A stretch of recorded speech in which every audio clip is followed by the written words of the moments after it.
हमारे माहिरीन पाकिस्तान में बैठ के यही अंदाज़ा लगाए जा रहे हैं कि चांद पे चूंकि पानी थोड़ा है तो वहाँ पे हम जो चावल की फसल है वो तो नहीं उगा सकते, क्योंकि चावल की फसल को ज़्यादा पानी चाहिए। और जो चल रही है उसके अंदर आपकी टेक्नोलॉजी ही काम आ रही है। आपकी टेक्नोलॉजी जितनी स्ट्रांग होगी उतना ही आपका मुल्क ग्रो कर सकेगा और बाकी इकोनॉमीज को, बाकी मुल्क की इकोनॉमीज को शिकस्त दे सकेगा। आप देखिए और क्या है कि उसे भी पाकिस्तान लेके आऊंगा, उसका भी करियर डूब जाएगा। अच्छा, मैं ना ये कंपेयर करें पाकिस्तान वर्सेस इंडिया की, तो जब उन्होंने चंद्रयान 3 को लॉन्च किया और उसकी टेस्टिंग की गई और वो परफेक्टली लॉन्च किया मून के ऊपर, उन्होंने लैंड करवाया।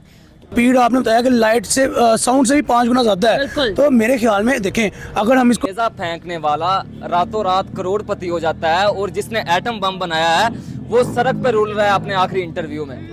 तो फजूल मुझे पाकिस्तान में रहते बहुत कम नॉलेज है इस चीज़ के ऊपर कि DRDO बेसिकली है कि आप देखें defence research and development organisation एक है इंडिया की, बेसिकली है ये जो कि गवर्नमेंट उनकी आपको सपोर्ट करती है, और ये चीज़ ही एक मुल्क को बहुत आगे लेके जा सकती है और बहुत आगे लेके जा रही है। अब पाकिस्तान में कोई भी इस तरह का इन्वेंशन होती है, कोई भी इंसान इन्वेंशन करता है तो उसे सपोर्ट नहीं किया जाता। वो अपने से आपको अगर सच बताऊं तो जैसे कि इंडिया तरक्की कर रहा है, तो मैंने भी वहाँ पे एंगेजमेंट की हुई है अपनी, तो पहले मैं इंडियन लीडरशिप की तरफ से एक बड़ा क्लियरली अच्छा एक स्टेट वहाँ पे दिया गया स्टेटमेंट कि झंडे पे चांद होने में और चांद पे झंडा होने में जमीन आसमान का फर्क होता है। राइट, ठीक तो है ना? बात तो कर लेते हैं हमारा- हम लोग DRDO की तरफ से एक नई अचीवमेंट सामने आती है, और वो अचीवमेंट ये है जी कि देखा जाए तो स्क्रैम जेट जो मिसाइल्स है उनकी सक्सेसफुल टेस्टिंग हो चुकी है फॉर 120 सेकंड्स। इस चीज़ के अंदर हम लोग एक और चीज़ देख रहे हैं कि भाई मुझे ये बताएं कि आपको क्या लगता है कि 5 times more than the speed of sound ये हाइपरसोनिक क्रूज मिसाइल जो है वो ट्रैवल कर सकते हैं।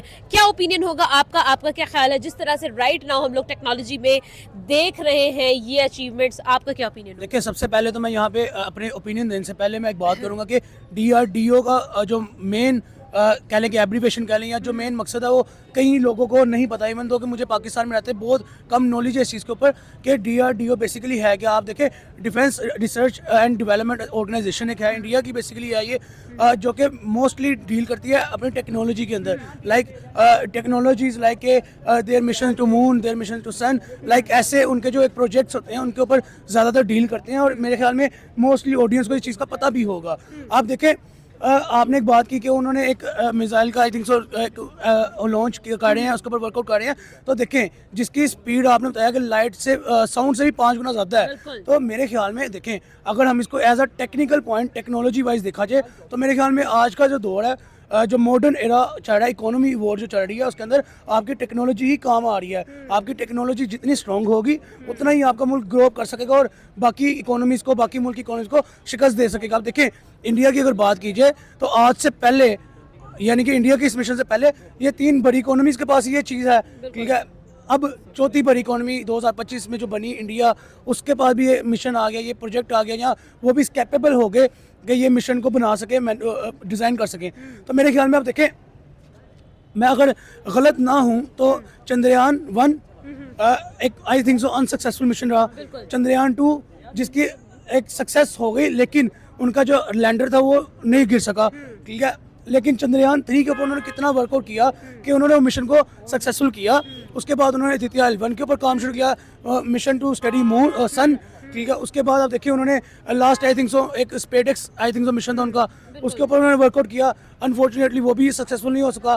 तो आप देखिए कि इंडिया का अगर हम एक फोकस करें इकोनॉमी के अंदर, इकोनॉमी बूस्ट के अंदर इंडिया का जो मेन प्रोजेक्ट आते हैं वो क्या आते हैं, टेक्नोलॉजी, ठीक है। आप देखिए उनके इंडिया के अंदर आई थिंक सो जहाँ तक मुझे नॉलेज है IT सेक्टर जो है वो इतना डेवलप्ड है, इतना स्ट्रॉन्ग है कि आपकी सोच होगी, इतना डेवलप, इतना स्ट्रॉन्ग IT सेक्टर शायद अमेरिका का भी ना हो जितना इंडिया का है, ठीक है। तो अब देखिए ऑब्वियस सी बात है जहाँ पे टेक्निकल पॉइंट ऑफ व्यू रखने वाले लोग बंदे मौजूद होंगे वहाँ पे ऐसी टेक्नोलॉजी के मिशंस भी आएंगे, ठीक है। उसके बाद अगर सबसे बड़ी बात की जाए तो ऑब्वियस सी बात है ये जो ये टेक्नोलॉजी है ये इंडिया को जो है वॉर के अंदर जंगी सामान बनाने के अंदर बहुत हेल्प आउट कर सकती है। लेकिन जहाँ तक मेरा पर्सपेक्टिव रहता है, जहाँ तक मैं इंडिया के प्राइम मिनिस्टर नरेंद्र मोदी को सुना है या जहाँ तक उनकी आइडियोलॉजी को मैं समझता हूँ वो यही है कि हमें अपने दुश्मनों से जंग करनी ही नहीं।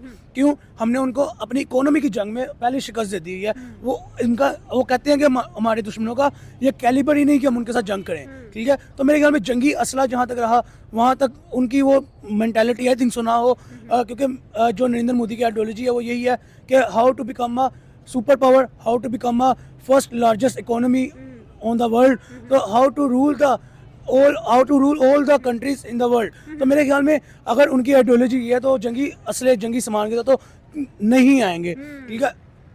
सेकेंडली मैं यहाँ पे एक बात करूँगा, वो ये है कि नरेंद्र मोदी का जो एम है वो देखें, एक बंदा एक एज अ प्राइम मिनिस्टर जो चीज़ बोलता है ना कि मैं ये कर दूंगा, मैं वो कर दूंगा, मैं ये चेंजिंग ले आऊँगा, मैं ये चेंजिंग ले आऊँगा, वो चीज़ नहीं करते, ठीक है। इवन दो कि वो इलेक्शंस का रिजल्ट आने से पहले 2-2 3-3 दिन अपने घर से भी बाहर नहीं निकलते कि यार जीत गया ठीक है, ना जीता कोई मसला नहीं, लेकिन उनकी लॉयल्टी अपने काम को लेके, उनकी लॉयल्टी अपने मुल्क को लेके, उनकी लॉयल्टी अपनी पब्लिक को लेके इतनी सपोर्टिव है, इतनी एक लॉयल माइंडसेट है कि देखें उन वहाँ पे नो डाउट पॉवर्टी नज़र आती है, ठीक है, अनएम्प्लॉयमेंट भी नज़र आती है, बट द थिंग इज कि वो डेवलप्ड कितना हो गए हैं, ठीक है। नेगेटिव पॉइंट हर जगह पे होते हैं, हर कंट्री के नेगेटिव पॉइंट होते हैं, लेकिन अगर पॉजिटिव पॉइंट्स को देखा जाए तो वो नेगेटिविटी से ज़्यादा नज़र आता है। आप देखें नरेंद्र मोदी के इरा में मुंबई डेवलप सिटी बन गया, ठीक है।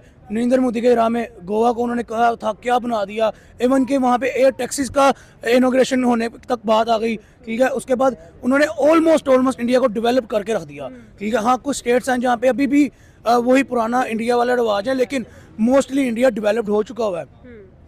देखें उसके बाद उन्होंने अपने मुल्क को कहाँ से उठाया, कहाँ पे खड़ा कर दिया जाके, इवन के अमेरिका जैसी सुपर पावर उनसे रिक्वेस्ट करती है, उनको ऑर्डर नहीं करती, इवन के कहीं पे ऑर्डर कर दें तो नरेंद्र मोदी उनका ऑर्डर नहीं मानते। क्यों नहीं मानते? कि भाई वो एक डेवलप्ड कंट्री है, वो एक डेवलप्ड प्राइम मिनिस्टर है, वो इंडिपेंडेंट प्राइम मिनिस्टर है, ठीक है, वो किसी के ऊपर डिपेंड नहीं कर रहे। अब देखें कि टेक के अंदर जैसे मैंने पहले कहा वो यहाँ पे, ठीक है। उसके बाद आप देखें उनकी टेक्नोलॉजी को उठा के देखें, electric EV cars, EV bikes India में लोकली मैन्युफैक्चर होती हैं। तो आप यहाँ से अंदाज़ा लगाएं कि जो एक कंट्री जो एक लोकल मैन्युफैक्चरिंग में इलेक्ट्रॉनिक व्हीकल्स ला सकती है, उसके लिए तो ये मेरे ख्याल में कोई बड़ी बात नहीं। इस तरह के मिशन, ठीक है, उनके पास माइंडसेट है। मेन मुद्दा आता है कि आपका माइंड क्या करता है, आपका माइंडसेट कहाँ पे लैग कर और कहाँ पे आ रहा है। आप देखिए उनका माइंडसेट यही है।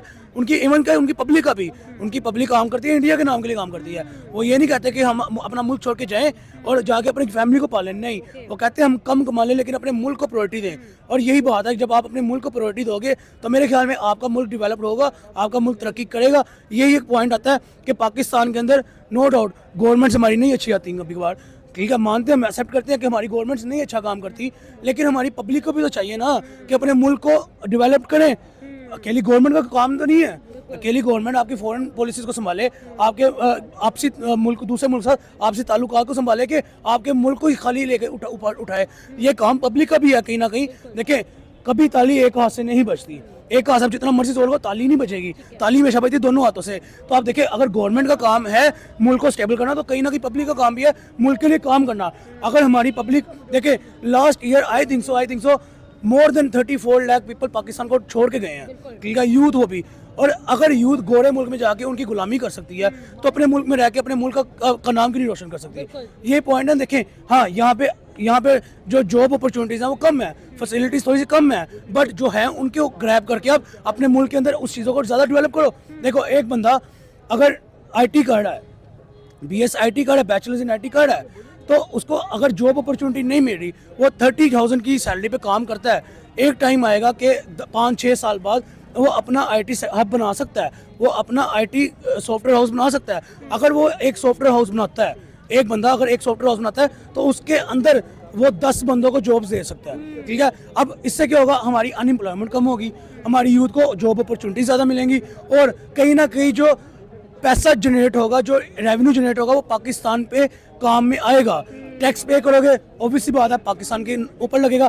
तो ये बेसिक पॉइंट्स हैं जिसके ऊपर डिफरेंस आ जाता है इंडिया पाकिस्तान की पब्लिक में और इंडिया पाकिस्तान की प्राइम मिनिस्टरशिप में, कि वो अपने मुल्क को प्रायोरिटी देते हैं और हम अपना मुल्क छोड़ के बाहर भागते हैं। तो मेरे ख्याल में जहाँ तक मुझे लगता है कि अगर आप अपने मुल्क को प्रायोरिटी दो तो आप स्पेसएक्स जैसे मिशन, चंद्रयान जैसे मिशन, उसके बाद जैसे मैडम ने कहा कि उनका जो एक ऐसा जेट तैयार होने जा रहा है जिसकी जो स्पीड है वो साउंड से भी 5 गुना ज़्यादा है उसकी, तो मेरे ख्याल में ऐसे मिशन फिर आपके हाथों की मैल होती है, आप इजीली बना लेते हो। इंडिया में महारत को, कलाकारी को सपोर्ट किया जाता है, ठीक है। कोई भी महारत आपके अंदर है तो वो गवर्नमेंट उनकी आपको सपोर्ट करती है।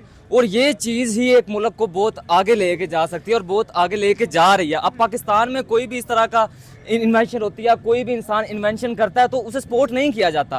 वो अपने पैसों से ही करता है और वो कितना कर सकता है, और उसे आगे वर्ल्ड वाइड शो भी नहीं किया जाता। और इसी वजह से आपको अगर सच बताऊं तो जैसे कि इंडिया तरक्की कर रहा है, तो मैंने भी वहाँ पे एंगेजमेंट की हुई है अपनी। तो पहले मैं सोच रहा था कि चलो अच्छा रह गया, इंडिया एंगेजमेंट होगी, चलो लड़की भी HR मैनेजर है। तो लेकिन अब मैंने उस पर गौर किया है कि उसे भी पाकिस्तान लेके आऊँगा, उसका भी करियर डूब जाएगा। अच्छा, मैं ना यहाँ पे एक सीरियस नोट पे एक चीज़ ऐड करना चाहूँगा।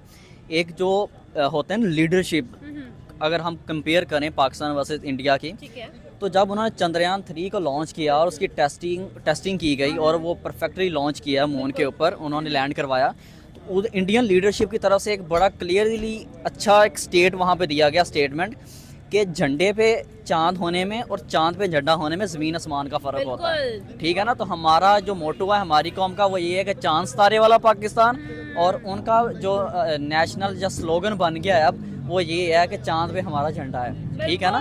तो ये क्लियर डिफरेंस है, हमें देखना चाहिए कि हमारी प्रायोरिटीज अब क्या हैं और पैरेलल। आई थिंक ये 3rd और 4th कंट्री है जो चांद पे गई। 4th कंट्री जो चांद पर गई है, सॉफ्ट लैंडिंग करवाई है। बहुत बड़ी और बात है, बहुत बड़ी अचीवमेंट है। ये एक डेफिनेटली अचीवमेंट है, और हमारी ये अचीवमेंट है कि हमारे माहिरीन पाकिस्तान में बैठ के यही अंदाज़ा लगाई जा रहे हैं कि चांद पे चूंकि पानी थोड़ा है तो वहाँ पे हम जो चावल की फसल है वो तो नहीं उगा सकते, क्योंकि चावल की फसल को ज़्यादा पानी चाहिए होता है। महारत का यहाँ से अंदाजा लगा सकते हैं कि एक नेजा फेंकने वाला रातों रात करोड़पति हो जाता है, और जिसने एटम बम बनाया है वो सड़क पर रुल रहा है अपने आखिरी इंटरव्यू में। तो फजूल कौम, फजूल तरजीहात हैं, किसी को सपोर्ट नहीं किया जाता, महारत को बिल्कुल सपोर्ट नहीं किया जाता। लेकिन टैलेंट की कमी पाकिस्तान में भी नहीं है, लेकिन सपोर्ट नहीं किया जाता, गवर्नमेंट सपोर्ट नहीं करती है। बिल्कुल ठीक है। मिसाइल की सक्सेसफुल टेस्टिंग हो चुकी है फॉर 120 सेकेंड्स। राइट नाउ अगर देखा जाए तो डिफेंस की जो हम लोग कह लेते हैं कि उसके कॉन्टेक्स्ट के अंदर ये बहुत बड़ी बात है कि हाइपरसोनिक मिसाइल जो है, बल्कि हाइपरसोनिक क्रूज मिसाइल जो कि एक अल्टीमेट एक्सेप्शन है और 5 times more than the speed of sound travel कर सकता है। आपका क्या ओपिनियन है, क्या कहेंगे, किस तरह से ये अचीव किया गया है, एंड ऑल्सो आपको क्या लगता है कितनी बड़ी अचीवमेंट है? डेफिनेटली ये एक बहुत बड़ी अचीवमेंट है, और जैसे 120 सेकंड्स के लिए उन्होंने टेस्टिंग को परफॉर्म किया है और उन्होंने उस चीज़ को फिजिबल बनाया है, तो ये एक एडवांसमेंट्स इन इंफॉर्मेशन टेक्नोलॉजी का एक नतीजा है। और जो उनके एक डिफेंस सिस्टम है उन्होंने अपनी इंप्रूवमेंट्स की हैं ओवर अ लॉन्ग टाइम, और उस चीज़ में वो लगे हुए हैं इम्प्रूव करने के लिए, तो डेफिनेटली इसी का रिजल्ट है। और इसी वक्त जो इमर्जिंग कंट्रीज़ हैं, चाहे वो डिफेंस के हवाले से हों, चाहे वो टेक्नोलॉजी के हवाले से हों, तो उन्होंने अगर अपनी लॉन्ग टर्म स्टेबिलिटी रखी हुई है तो उसका वजह यही है कि उन्होंने एक हैवी अपन इनपुट दिया है इन चीज़ों को इम्प्रूव बनाने में।